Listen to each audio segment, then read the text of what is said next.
Hello everyone, welcome to Vysh's YouTube channel and to the series of Post-Independence Indian History. We are in the episode 2 of the Post-Independence Indian History classes. In the first episode, I have told you about the introductory strategy of what my classes are going to be and all. And in today's video, we are going to start the actual lecture. So before starting today's video, I just want to tell you that these series are actually the part of the Vysh IAS paid courses, but we are considering it to put even in the YouTube channel. If you are not subscribed or subscriber of this particular channel, make sure that you subscribe the channel and like, share with your friends who are in need of it. So considering this, let's start the video. So the first topic which we need to learn is the challenges faced by India at the time of independence. So the first challenge India has faced is the huge diversity. We know that there are distinct languages, distinct cultures, distinct traditions, distinct races, etc. are present all over India. There is huge form of diversity. So integrating the people of this diverse features is really a tough task at the time of independence. Our policy framers, our policy makers don't know which kind of policies need to be made in order to satisfy all the people who are in the diverse areas with the diverse features. So this is the huge problem that we have faced after the independence. The second one is, in such a diverse country, to institutionalize democracy is the second major issue. Okay, institutionalizing democracy is the second major issue because there are certain people with different types of attitudes and different types of behaviors. Satisfying them and making them accept this democracy as an institution is a very tough task that Indian leaders have literally faced.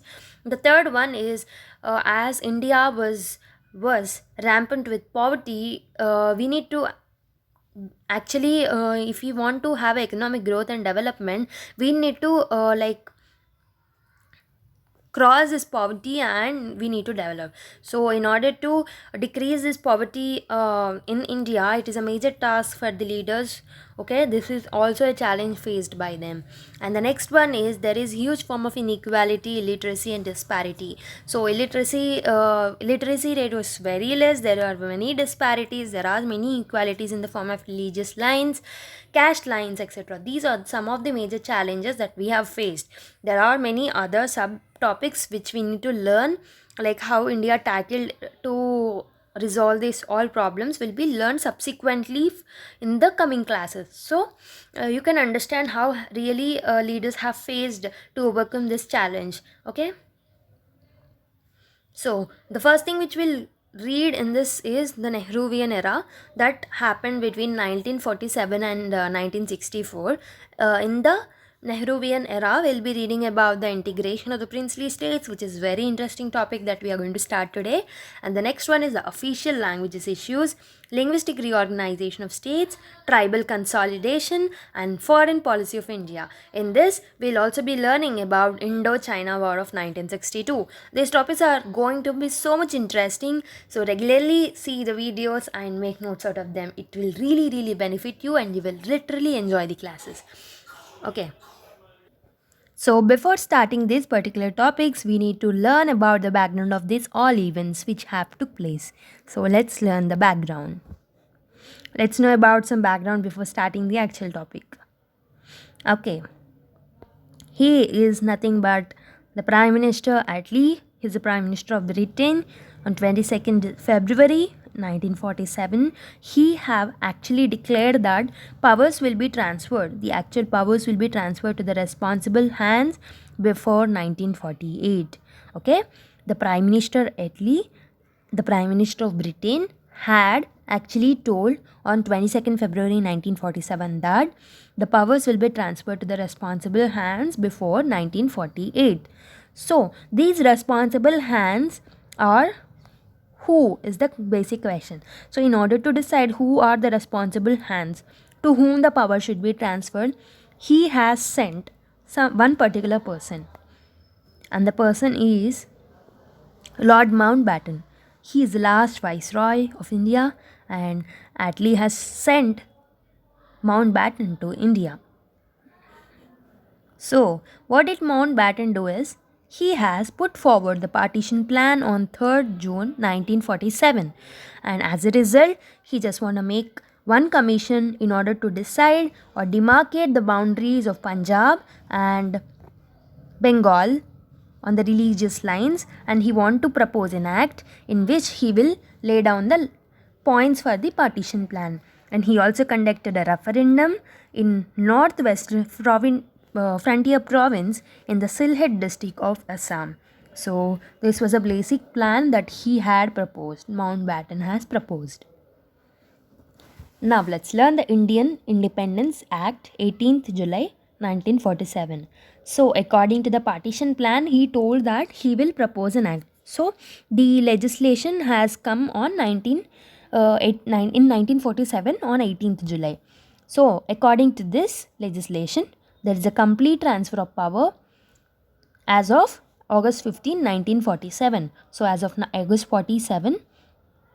August 1947, there will be complete transfer of power to the responsible hands. So, in order to declare the responsible hands, he set up Ratcliffe Commission in order to demarcate the Bengal and the Punjab province. And he has also declared the lapse of Paramouncy. We are going to learn about this in the following slides. So, this person is the Ratcliffe. So, this is the Ratcliffe Commission which has made. So, Ratcliffe has decided that there will be a partition. So, he demarcated the partition on the religious lines into East Pakistan, West Pakistan and India. So, on the basis of religious lines, India is broken down into East Pakistan, West Pakistan and the India. Okay. You will be learning the partition in detail in the modern Indian history. So, if you have not seen the modern Indian history part, just go to this playlist of Vysh IAS regarding spectrum. You will completely find videos about modern Indian history. You can complete over there. They are worthy. You need to watch them. Okay. So, the other point which we have learned in the Indian Independence Act is lapse of paramountcy. You can ask me what is this lapse of paramountcy actually is. So, seize of the rights of the states which comes from the relationship with the crown, and all the rights that states surrendered shall be returned. So what does this statement actually mean? See, for example, under British rule there are different princely states. So in the relationship between the British and this princely state, what this Britain has did is it has took certain rights from the princely states, and it has some authority over this princely states. And this is the paramountcy. It is according to the law of paramountcy. But now there is a lapse of paramountcy. So whatever the rights that Britain has took before from this particular princely states are given back to the states. Okay. Now states have autonomy to be independent or to be with Pakistan or to be with India. This is what the lapse of paramountcy actually mean. See, lapse of paramountcy, that is independent princely state, had three choices: accession with India, accession with Pakistan, or to remain independent. So it was announced by British that with the end of their rule over India, supremacy of the British crown over princely state would be lapsed. Okay, this meant that all the states, as many as 565 in all, would become legally independent. The British government took the view that all the states were free to join either India or Pakistan or to remain independent if they so wished. This decision was left not to the people but to the princely rulers who ruled the princely states. This was an actual problem that would threaten the very existence of United India. So why transferring this power to decide whether to join India or Pakistan or to be independent has created the problem is actually the power was kept in the hands of the princely leaders. So the princely state rulers are actually sometimes Muslims, but the subjects may be Hindu majority. Sometimes ruler may be Hindu and subjects may be Muslim majority. So this kind of problems, like subjects may feel that they need to join India, and ruler may tell that you need to join Pakistan, and some may say we need to join India, but ruler may say we need to be independent. So this kind of clashes can come between the rulers and the subjects. So this actually created the problem. So now let's learn the integration of Indian state. We have completed the background. Now let's learn the integration of the Indian states. So integration of princely states has done through many factors. Now let's learn how many princely states are actually present in India. During the independence, there were 565 princely states.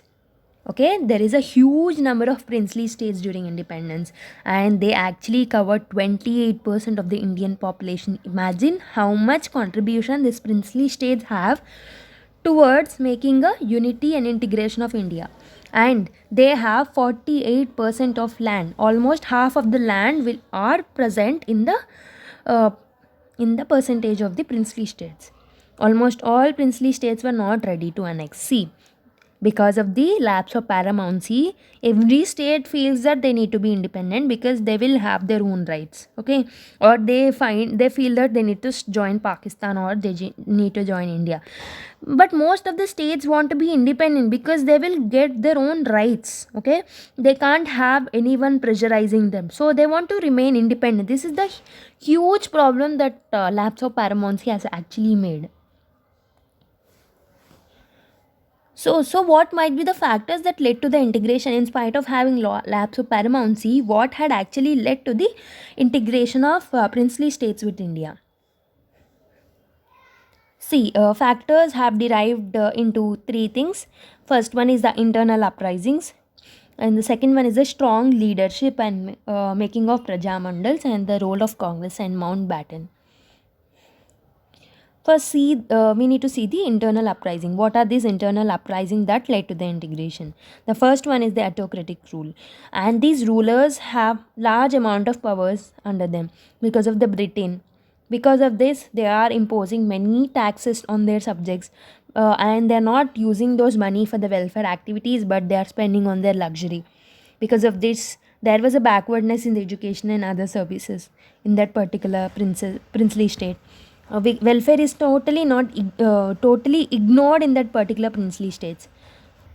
So obviously these subjects will have that kind of pain in them, because huge taxes are collected, but they are not getting any benefit from the taxes, because they are not providing this princely rulers are not providing any sort of services to them. So there is no improvement of princely states, because of which they are going backward and backward. So what these people have did is they have raised against the rulers, which brought many uprisings in the princely states, because they wanted to merge with India so that they will get self rule and self government. So that is this is one of the factor which led to the integration of princely states. The next factor can be is the emergence of leadership. Because of the emergence of leadership, because of the enlightenment in the subjects, that they are getting autocratized rule from their rulers, where taxes are heavily asked but no services are provided. There are many leaders who have actually rose against the princely rulers. So the role of leaders are also important in the integration of princely states, and there are many Prajamandals that are actually formed. Prajamandals also helped and worked for the integration of the princely states with any Indian Union or with the Pakistan, so that they will be developed. Okay. And the next one is the role of the external pressure. In this, we'll see the role of the Congress. So because of the Congress, there is an impact of national movement on the people of the princely state. People were actually promised by Congress leaders that they will be getting the fully responsible government after the independence, but when this lapse of paramountcy was actually done, they might not get the responsible government into their hands, because of which people revolted against the princess, because of which Prajamandals have actually formed. So what will be the main motto of this Prajamandals? Prajamandals are formed actually in order to battle against the princess, in order to battle against the British rule, and for the right of the self-government. So Prajamandals are actually worked for the betterment of their princely states. And along with that, there is a role, apart from the Mountbatten, there is a role which is played by leaders like Sardar Vallabhbhai Patel, which you will be learning in the subsequent lectures, and you will be studying the role of VP Menon, and you will be also see the role of the Mountbatten. Okay, I'll be mentioning some points about Mountbatten, but these people have actually played a huge role in integration of princely states with Indian Union, and even the Nehru played a huge role. Okay, these four people have actually played a huge role. So Mountbatten is a self-centered person. He is a very self-conscious person. He wanted the credit for the independence of India to be remembered actually on his name. Okay, the whole credit wanted. He wanted whole credit to be on his name. So. But he introduced lapse of paramountcy. He never imagined that because of the lapse of paramountcy, there will be a disintegration of people. He never thought that princely states will not integrate with the people, because of which one day Gandhi has really approached this Mountbatten, and he told that legacy you leave for India because of the lapse of paramountcy is something which is very bad. When Gandhi told this thing to Mountbatten, he is really worried about the integration of India. If there is any problem in the India after the independence, it might be on my side. Okay, so I just need to play a huge role in order to integrate the Indian Union with all the princely states. So he had played a huge role in this particular part. So what happened is, when Gandhi told him, he actually realized about the mistake of lapse of paramountcy, and even VP Menon, who is actually the advisor of the Mountbatten, has told Mountbatten that if you are very close to the princely rulers, like the princely rulers are very close to Mountbatten, so if you play a major role, if you ask them, if you stress them, they will obviously mix with the Indian Union. So you can play a huge role in integrating the princely states. So VP Menon suggested Mountbatten in this way. So what did Mountbatten do as a result is, he started a meeting which is known as Chamber of Princes. Okay, this Chamber of Princes is nothing but the princely leaders of all the princely states have actually participated in this Chamber of Princes meeting. In this meeting, this Mountbatten has told that they have no choice but to annex, because if they annex their only three rights, that are the communication and the defense and the foreign relations, will be taken away by the Indian government. But if they're not annexing, there will be a threat of war from the Indian Union side. So it's better to annex by their own, so that only the three rights, which are the costly affairs too, you'll also benefit because they are costly affairs. If these three rights are taken away from you, that is you who will get benefit. Okay, so it's better to combine with the Indian Union. This is what Mountbatten has told in this Chamber of Princes, and it played an important role in the integration.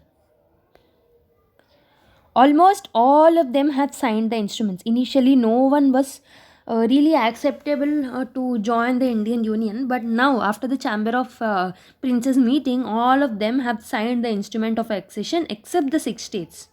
Except the 6 states, all of them have actually signed this annexation. Okay, the instrument of accession has signed by all the states except 6. Okay, these 6 states, what are the stories of these 6 states will be learnt in tomorrow's class. Actually, out of these 6 states, 3 posed the threat before independence and 3 posed the threat after the independence. So you can learn about them in the subsequent lectures.